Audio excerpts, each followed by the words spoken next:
Yay, it's time for another game review. And this time we have up Story of Seasons Trio of Town for the 3DS. Of course, I don't get video games early, so, I got this at the same time anyone else could get it. So, this review's more for, people sitting on the fence, or anyone who really wants their opinion validated, maybe. Anyways, if you haven't seen my other video game reviews, I split this up into kind of two sections, pros and then cons, and then I go ahead and score the game and tell you whether I think you should buy it or not. So, without further ado, here we go. Alright, to give a little bit of summary on Story of Seasons Trio of Towns, you are a kid who's part of you're not a kid, you're kind of a grown man at this point, but you live with your family, and your family travels a lot because your dad is involved in foreign trade. So your family ends up moving a lot, and you find out that your family's about to move. And one thing about yourself is that you really loved going to farms and seeing farmers and playing with animals and eating fresh vegetables. Like you're about the farm life. So whenever your dad mentions about that it's time for the family to pack up and move once again, your character decides that he wants to become a farmer, that he's ready to go make it out on his own as a farmer. So your dad kind of argues with you about that, but eventually you get through to him that you want to go out and be a farmer. So your dad decides to give you the chance to prove yourself, and you go out to a farm. You go out to a farm to go and prove to yourself that you can be a farmer. And that's kind of the summary of this story. You live on a farm that's kind of outside of what's known as the Crossing, which connects to three different towns that are kind of like almost three different countries with their own different weathers and everything, and own different styles. Like the first one that you end up going to is a Western style town, like an Old West style town. The second one you're going to unlock is a Hawaiian town. I mean, the style of it is very Pokemon Sun and Moon, Lilo Stitch. They will say a bunch of different things in the native Hawaiian language, and then say it in English because that's how people talk.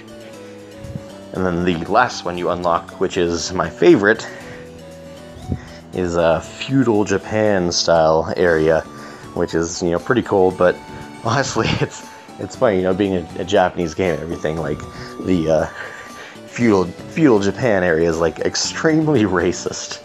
But I guess if you're making fun of your own race, it's okay, right? Alright, so first up on the pros for this game, we have, what I'd say is that they fixed the problem from the last game. The last game was it was a bit too big and had too much going on with it. I mean, this is a 3DS game, so chances are most of the time you're going to be playing it whenever you're traveling or whenever you're going anywhere, because it's a mobile console. So the last one that came out, I absolutely loved it, and I played the heck out of it for probably a good month or two until eventually other games came out and I had to focus my attention on those. And then whenever I tried to come back to the game, there was just too much going on. I couldn't get back into it. I didn't know what the heck was going on. I had to try and start over, and it felt like, it was too cumbersome.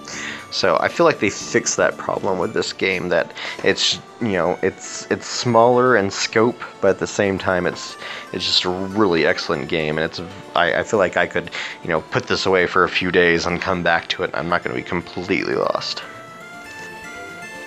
And that kind of leads me to talk about another feature, is that they kind of wing you into things slowly.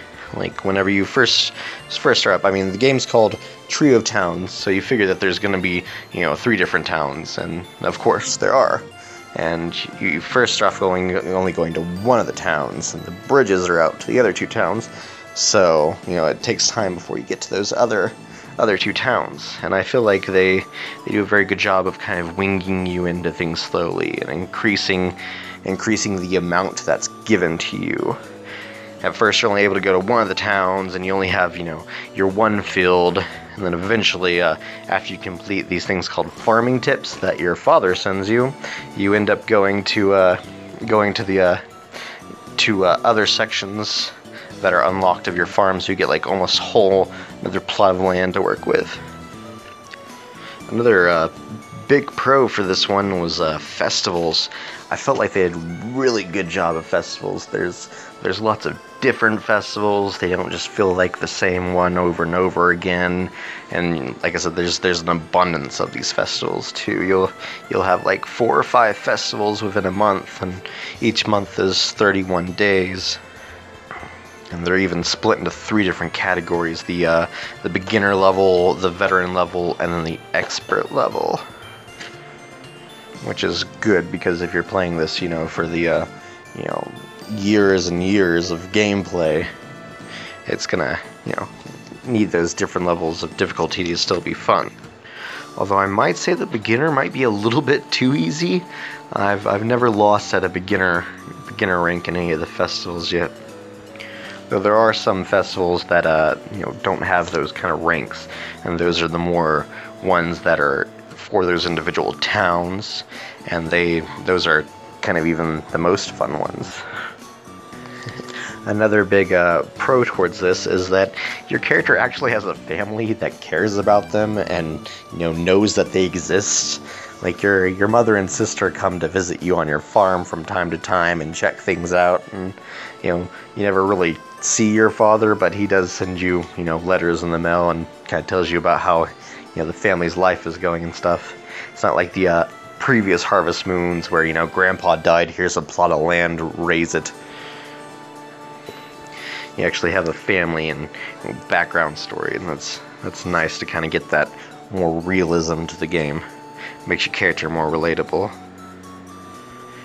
And another thing, of course, which is best for Harvest Moon games, is that there's a lot of meaningful cutscenes and dialogues. Like, everyone's there's plenty of quirky characters and whatnot, and like there's plenty of characters you're not really gonna want to become friends with, because who cares about Bucktooth Dude over here?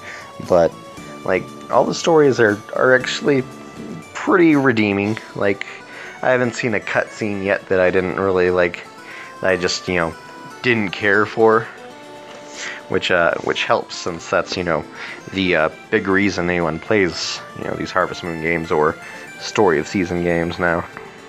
Another good thing this game has going for it is the money. Money is pretty easy to come by. They've got these things called part-time jobs, which is just freaking amazing. I love the part-time job system in it. It's not like the previous ones where you would kind of like go up to a board and pick out random things and just give these people things. Now there's different little part-time jobs, like picking up weeds out of someone's garden, or harvesting the plants for them, or watering their plants, and cutting wood is a big one constantly. And those will get you extra money, and they don't even cost stamina, and they're like instant teleports, so you can even use them to travel quickly from town to town. It's a very nice system that they add to it. I love it, and I definitely hope to see it in the next few. Also, I feel like this is only like a big plus to me because of Stardew Valley, but they've got fishing and fish trapping in this, and it's done right. It's simplistic, it's easy, but at the same time you're not always guaranteed to get $100 fishes or whatever. But it's not some stupid complex system where you want to rip your fucking hair out because you're doing some little mini game to try and catch a stupid fish. You fish, and that's all it is to it. Like I said, I think like this one's only a big pro for me from playing Stardew Valley, and even Final Fantasy 15. Screw that. And lastly, for the pros, I want to mention that there's always new stuff. Like, there's all these different little timed unlocks that go on for years and years, so you're playing through, and you're going to be gaining stuff for playing the longer you play. And then also there's little unlocks for doing other simple little things, like you purchase so much of this and it'll unlock something else new in the game. Like, it's very nice to just have that consistency where, you don't just play through the first year and then, nothing new is ever going to happen. It's definitely nice to have in a game like this where you want to play for, years and years of in-game. Okay, so now we have to move on to the cons. And first thing on the cons, mentioning those unlocks, I do want to mention that there are some, just complicated unlocks that you really wouldn't know. Like, there's no way to know that that's how you unlock it unless you would read it up on like a Wikia page or Fogu.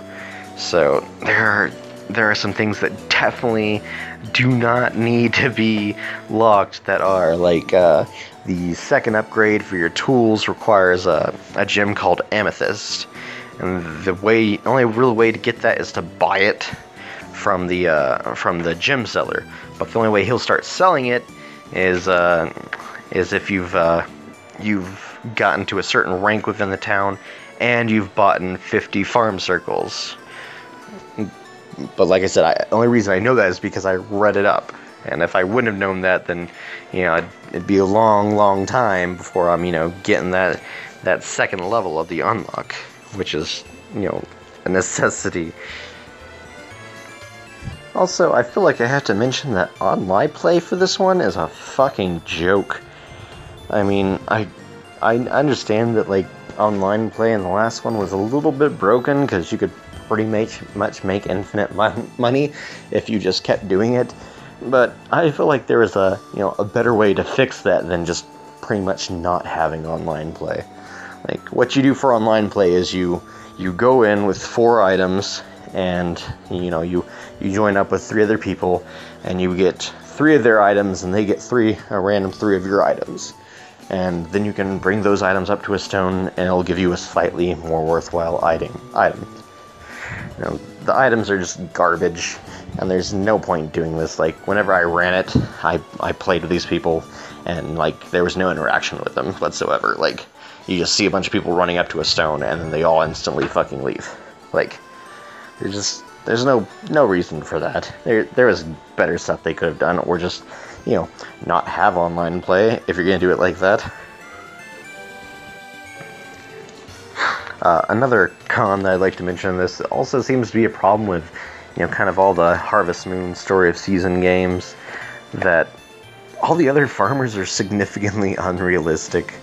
Like, I mean, I know that, you're kind of unrealistic as a farmer, and you're not playing it, essentially, you're not playing it for the farm simulating, you're playing it for, the story and the characters.